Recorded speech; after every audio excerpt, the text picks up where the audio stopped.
Hello students, in our previous lectures we were studying about the uses of articles and we were studying about articles.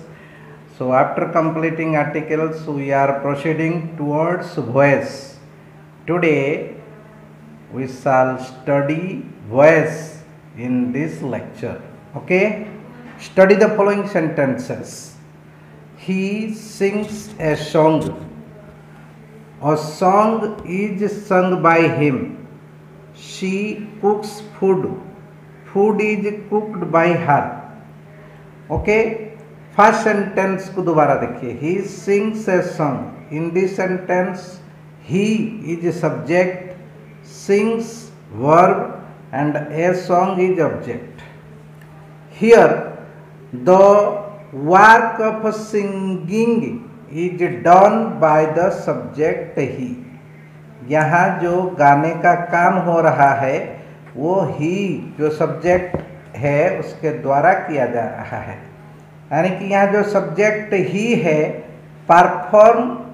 Performs the action of singing. Okay, but next sentence, A song is sung by him. In this sentence, the subject is a song and the verb is sung and object is him. Okay, here by is preposition. In this sentence, the action of singing is not done by the subject. Here, the verb is acted upon. So, we can say, हम कह सकते हैं the subject a song does not perform the action of singing. Likewise third sentence, she कुक्स food. Here the work of cooking is done by the subject and in fourth sentence the work of cooking is not done by the subject food. Okay, did you understand? In some sentences, means in first and third sentence we observed that, we noticed that the subject performs the action, the subject does the work, but in second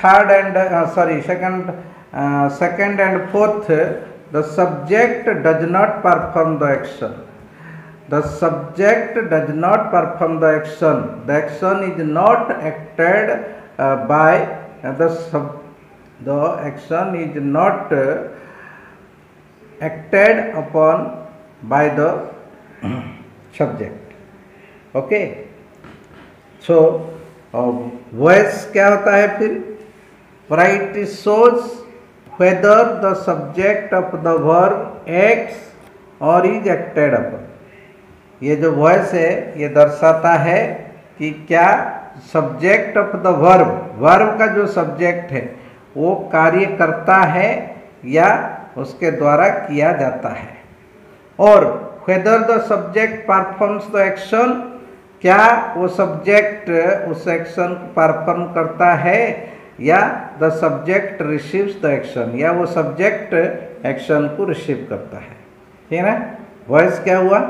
it shows whether the subject of the verb acts or is acted upon, or whether the subject performs the action or the subject receives the action.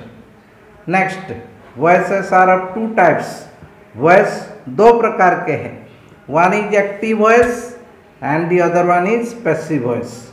Okay, active voice, passive voice. Active voice क्या होता है? A verb is said to be in active voice. A verb is said to be in active voice when the person or thing denoted by the subject acts. जब क्या कह रहा है? जब कोई पर्सन या थिंग जो सब्जेक्ट के द्वारा डेनोट किया जाता है, सूचित किया जाता है, वो जब एक्ट करता है मतलब कोई कार्य को करता है. जैसे for example, Mohan plays cricket. Here the subject Mohan, verb plays का जो सब्जेक्ट मोहन है यहाँ वो एक्ट करता है, वो कार्य को खुद करता है. The work of playing is done by the subject Mohan. So this sentence is in active voice. Likewise, I write letters. Here the work of writing is done by the subject I, so it is in active voice. Now passive voice. A verb is said to be in passive voice. एक verb passive voice में है, ये हम कह सकते हैं when the subject of the verb, जब verb का जो subject है receives the action, वो action को receive करता है, ग्रहण करता है. Example, cricket is played by Mohan. Here the subject cricket receives the action play, so it is in passive voice. Okay, a verb is said to be in passive voice when the subject of the verb receives the action, or we can say when the subject is acted upon, then it is in passive voice. Next point है, कह रहा है कि only transitive verbs can be changed into passive voice. जो transitive verbs है, जो सकर्मक क्रिया है, उसको ही सिर्फ हम पैसिव वॉइस में बदल सकते हैं. ट्रांजिटिव वर्ब्स किसको बोलते हैं? बरा the verbs that need objects, जो क्रियाओं को ऑब्जेक्ट यानी कि कर्म की जरूरत होता है, कर्म की आवश्यकता होता है टू कंप्लीट देयर सेंस, अपना सेंस को पूरा करने के लिए आर कॉल्ड ट्रांजिटिव वर्ब्स. उनको ट्रांजिटिव वर्ब्स कहा जाता है. ठीक है ना? ट्रांजिटिव वर्ब्स किसको बोले? कि जो वर्ब अपना सेंस को पूरा करने के लिए ऑब्जेक्ट की जरूरत करता है, उसको ट्रांजिटिव वर्ब्स कहते हैं. Example, Mohan plays cricket. Mohan cricket खेलता है. Here the verb plays is called transitive verb and cricket is called object. हमें कैसे पता चलेगा कि भाई प्लेज को ट्रांजिटिव वर्ब कहते हैं और क्रिकेट को ऑब्जेक्ट कहते हैं? अगर आप वर्ब को व्हाट लगा के सवाल पूछते हैं या हुम लगा के सवाल पूछते हैं, क्या लगा के? व्हाट लगा के सवाल पूछते हैं या हुम लगा के सवाल पूछते हैं? व्हाट या हुम लगा के अगर आप सवाल पूछते हैं वर्ब को और जवाब में अगला वर्ड आता है, तो फिर अगला वर्ड ऑब्जेक्ट होता है और वो वर्ब ट्रांजिटिव वर्ब होता है. हम पूछ के देख लेते हैं. मोहन प्लेज क्रिकेट, इसमें व्हाट लगा के पूछते हैं. What does Mohan What does Mohan play? What does Mohan play? Answer, Mohan plays cricket.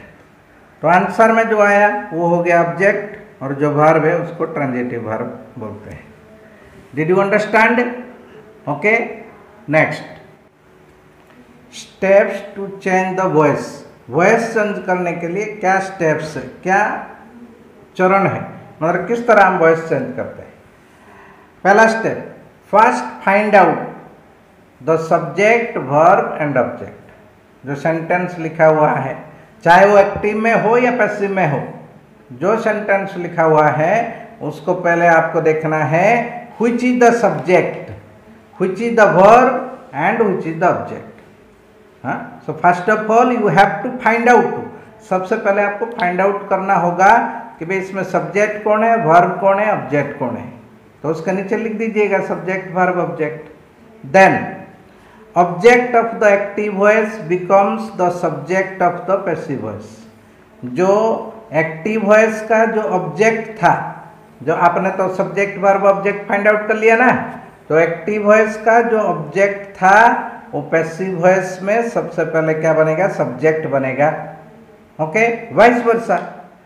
Passive voice में जो ऑब्जेक्ट होगा तो वो भी सब्जेक्ट बनेगा, और जो सब्जेक्ट होगा वो ऑब्जेक्ट बनेगा. ठीक है. नेक्स्ट स्टेप क्या है? Form of be is added in passive voice.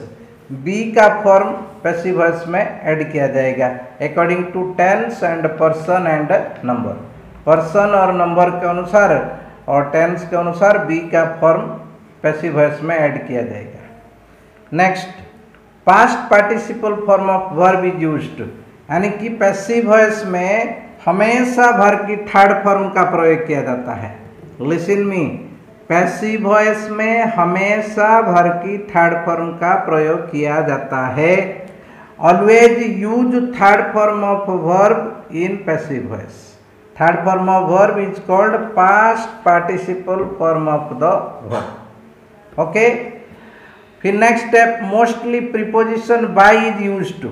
अधिकतर प्रीपोजिशन बाय का प्रयोग किया जाता है, बट समटाइम्स, परंतु कभी कभी एट का प्रयोग किया जाता है, टू का भी प्रयोग किया जाता है, विथ का भी प्रयोग किया जाता है, और कभी कभी कोई भी प्रीपोजिशन का प्रयोग नहीं किया जाता है।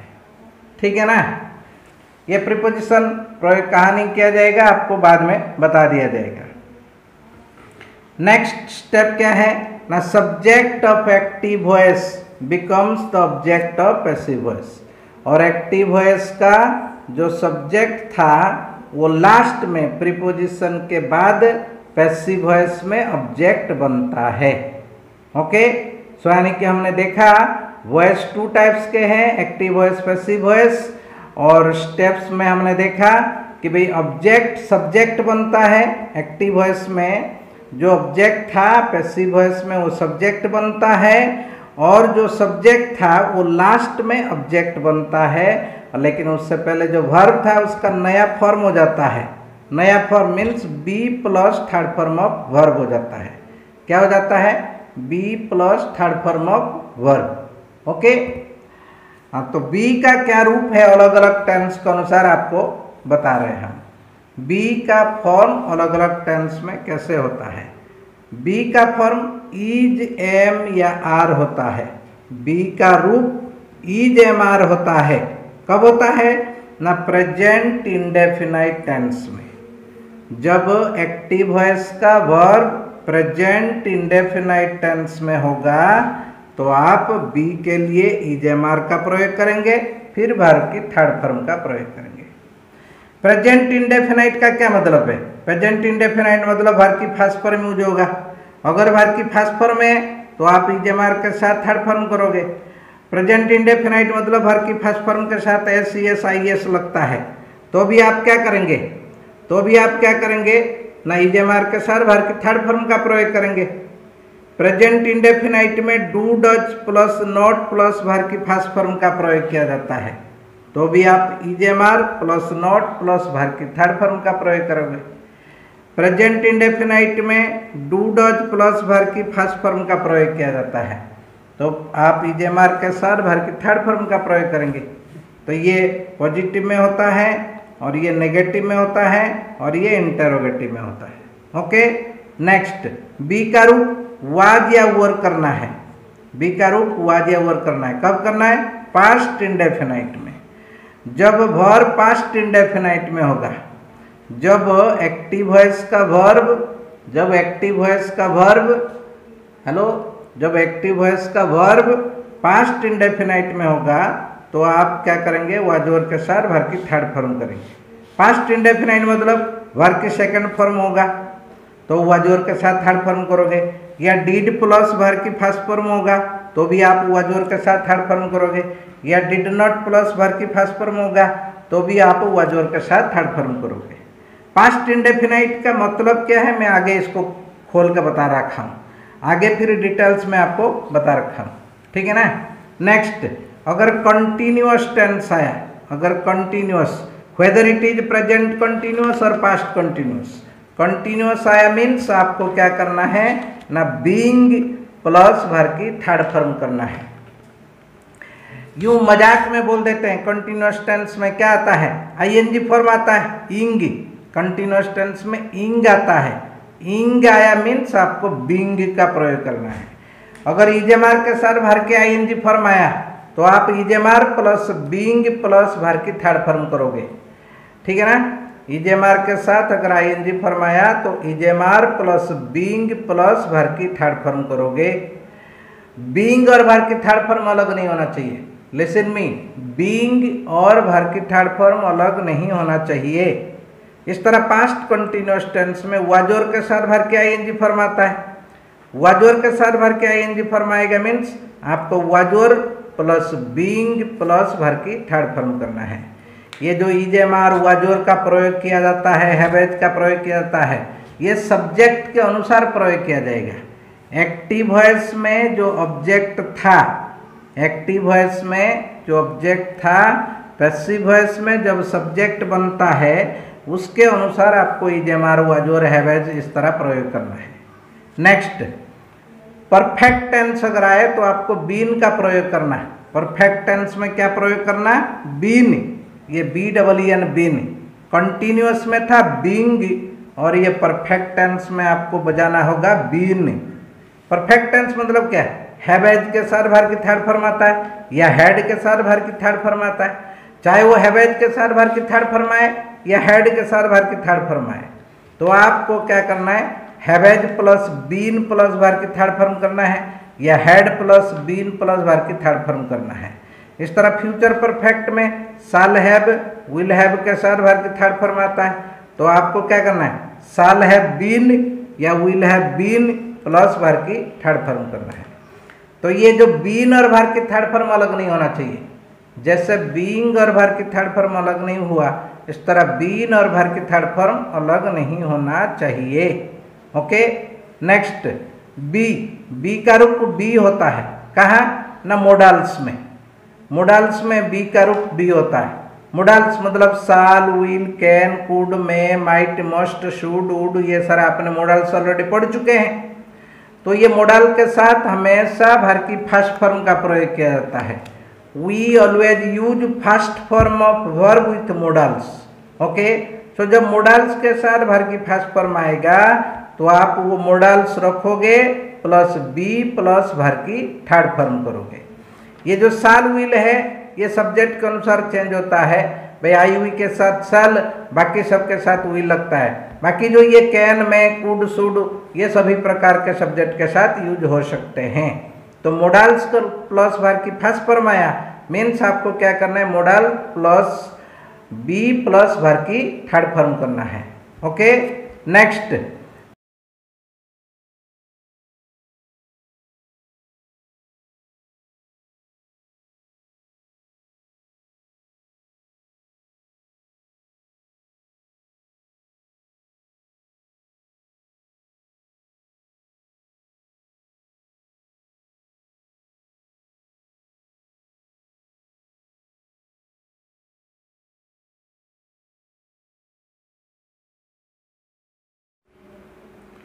हाँ, तो किस तरह हम पढ़े उसको मैं दोबारा फिर बोलने जा रहा हूँ।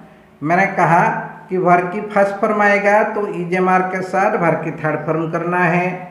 वर्ब की फर्स्ट फॉर्म के साथ SES आएगा तो भी इजेमार के साथ वर्ब की थर्ड फॉर्म करना है। डू डज प्लस वर्ब की फर्स्ट फॉर्म आएगा तो भी इजेमार के साथ वर्ब की थर्ड फॉर्म करना है।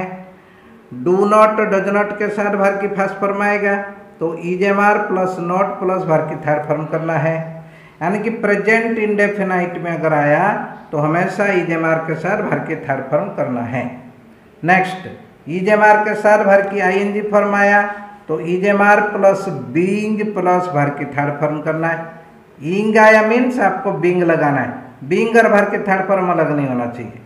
नेक्स्ट, हैवेज प्लस वर्ब की थर्ड फॉर्म आया तो haves plus been plus verb की थर्ड फॉर्म करना है। ओके। यानी कि ये प्रेजेंट परफेक्ट था तो उसको बीन प्लस वर्ब की थर्ड फॉर्म में बदल दिया। नेक्स्ट, पास्ट इंडेफिनाइट वर्ब की सेकंड फॉर्म आएगा, वाज और के साथ वर्ब की थर्ड फॉर्म में बदलना है। डिड प्लस वर्ब की फर्स्ट फॉर्म आएगा तो भी वाज और के साथ वर्ब की थर्ड फॉर्म में बदलना है। डिड नॉट प्लस वर्ब की फर्स्ट फॉर्म आएगा, वाज और प्लस नॉट प्लस वर्ब की थर्ड फॉर्म में बदलना है। वाज और प्लस ING फॉर्म आएगा, वाज और प्लस बीइंग प्लस वर्ब की थर्ड फॉर्म करना है। हैड प्लस वर्ब की third form had been plus verb की थर्ड फॉर्म में चेंज करना है।